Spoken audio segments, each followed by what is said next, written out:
बाबा साहेब आम्बेडकर मराठवाड़ा विद्यापीठ को डॉक्टर बाबा साहब आम्बेडकर का नाम देने के लिए आंदोलन किए, इसलिए हम अंतरवीर है। आज भी उनकी उत्तर नागपुर में उनकी बहुत बड़ी क्रेडिट है। हमारा पहला मुद्दा जो है, जो मूवमेंट हमारी सारे हमारे गद्दार नेताओं में बांट गई है, उसको हम एकजुट करके अभी एक ही नेता रहेगा, ऐसा हमारा इस इलेक्शन से हम दिखाने जा रहे हैं।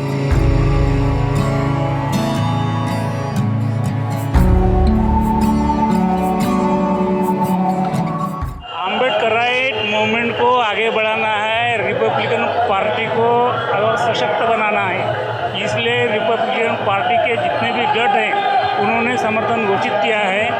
माकप भाकप इन्होंने भी समर्थन घोषित किया है। मैं अरुण गाड़े दक्षिण विधानसभा नागपुर से नामांकन दाखिल करने जा रहा हूँ।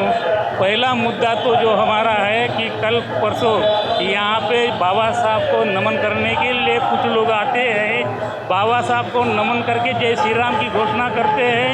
उनको सबक सिखाना है इलेक्शन में कि जय श्री राम आप बाबा साहब के सामने वंदन करते हो तो आपको शर्म आनी चाहिए।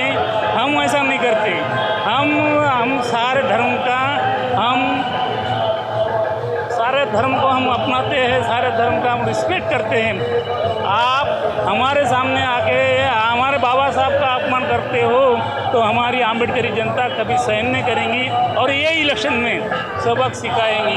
हमारा पहला मुद्दा जो है, जो मूवमेंट हमारी सारे हमारे गद्दार नेताओं में बांट गई है, उसको हम एकजुट करके अभी एक ही नेता रहेगा, ऐसा हमारा इस इलेक्शन से हम दिखाने जा रहे हैं। बेरोजगारी का महत्वपूर्ण है, पदोन्नति में आरक्षण है, आरक्षण का मुद्दा है। जो महिलाओं को जो भत्ता दे रहे हैं वो लाड़की बहन योजना, ये सारा गलत है। ये इसलिए गलत है कि ये जो पैसा दिया जा रहा है वो SC ST के जो कल्याण में जो निधि आता है उसमें से इसको डिस्ट्रीब्यूट कर रहे हैं।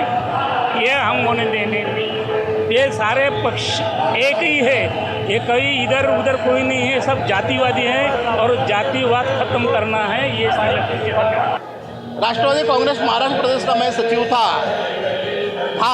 अभी नहीं हूँ, अजित पवार गढ़ से था। लेकिन अजित पवार साहब ने हमारी टिकट भारतीय जनता पार्टी को दिए, इसलिए क्योंकि ये जो लोग हैं 20 साल से लड़ रहे हैं और उत्तर नागपुर का जो विकास है वो जैसे का वैसे पड़ा हुआ है। क्योंकि इसके पहले जो भी उत्तर नागपुर का डेवलपमेंट बहुत सारा है करने का है, मुझे उत्तर नागपुर का सर्वांगीण विकास करने का है। जैसे कि उत्तर नागपुर में अच्छा सा एक बड़ा हॉस्पिटल नहीं है, हर बस्ती में हर गली में एक डिस्पेंसरी होना चाहिए या हॉस्पिटल होना चाहिए, वो नहीं है।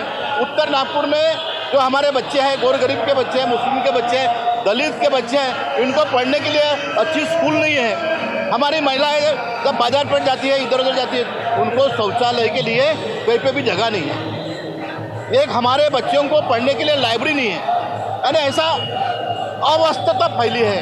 उत्तर नागपुर का जो चमार नाला बह रहा है वो पूरा खुला पड़ा है। जब मैंने पूरे नाले की दीवारें टूटी है, ये या आमदार का कोई ख्याल नहीं है। इसके पहले कोई आमदार का ख्याल नहीं है, कोई कांग्रेस का नहीं, कोई बीजेपी का नहीं। और ये सभी प्रश्नों को मैं जुड़ाने के लिए मैं अपना आवाज़ उठा रहा हूँ, क्योंकि मैं 1990 से उत्तर नागपुर में काम कर रहा हूँ। क्योंकि उत्तर नागपुर का सर्वांगीण विकास ये करने के लिए मैं चाहता हूँ। इसलिए मैं उपेंद्र जी सेंडे नामांतरवीर हैं। इन्होंने डॉक्टर बाबा साहब आम्बेडकर मराठवाड़ा विद्यापीठ को डॉक्टर बाबा साहब आम्बेडकर का नाम देने के लिए आंदोलन किए, इसलिए नामांतरवीर है। आज भी उनकी उत्तर नागपुर में उनकी बहुत बड़ी क्रेडिट है। इन लोगों ने जो सरकार में है, इन्होंने अभी आप इन्होंने यहाँ पे जो अम्मादरी गार्डन में जो उद्ध्वस्त किए हैं, उन्होंने ये दलालों का काम है कि वो हमारी जगह बेच दिए। 130 एकड़ नारा की ज़मीन इन्होंने बेच दी है, उसके लिए हम आंदोलन कर रहे हैं।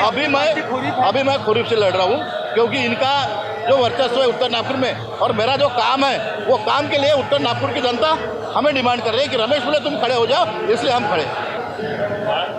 हम लोग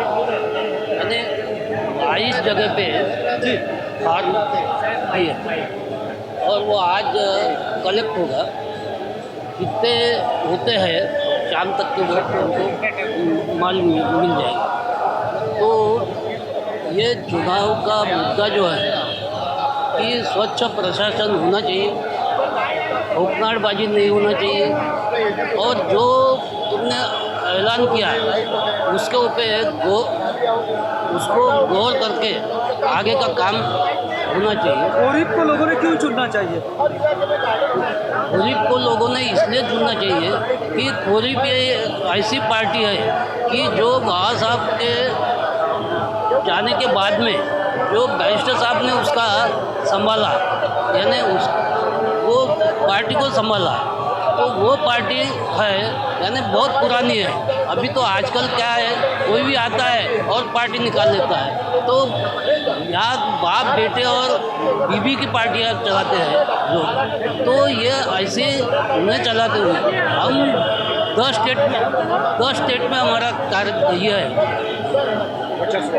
काम अभी चल रहा है। तो हम सभी टिकात में इलेक्शन लड़ते हैं, तो वो पार्टी बढ़ाने के लिए लड़ते हैं, हम कोई ये इनके जैसा दलाली करने के लिए नहीं। बात यह है कि महायुति ने स्कॉलरशिप फेलोशिप को रोक दिया, लाडली बहन को आगे बढ़ाया। आपका मुद्दा क्या है? नहीं, देखो कोई स्कॉलरशिप रोका नहीं है। जो स्कॉलरशिप पिछले यानी आप हायर एजुकेशन की स्कॉलरशिप बोलते होंगे या गवर्नमेंट ऑफ इंडिया की स्कॉलरशिप भी बोलते होंगे, वो स्कॉलरशिप जैसी कि वैसी मिलने वाली है, उसको कहीं रोका गया नहीं है। लाडली बहन के लिए व्यवस्थापन अलग से किया गया है और वो लाडली बहन का पैसा जो है वो लाडली बहन को दिया जा रहा है, उसका स्कॉलरशिप से और स्कॉलरशिप की निधि से कोई किस मुद्दे के साथ महायुति है? हाँ जी, किस मुद्दे के साथ है महायुति? महायुति विकास के मुद्दे को लेकर महायुति काम करेंगे और दलितों का भी विकास उसके अंदर में समाविष्ट है। पूर्व नागपुर में जो जिस प्रकार से वातावरण खराब है, आज भी विकास के नाम से मत मांगे जाते हैं, लेकिन विकास के नाम पे वहाँ पे जनता की लूट हो रही है। जनता का किसी भी प्रकार से विकास नहीं है।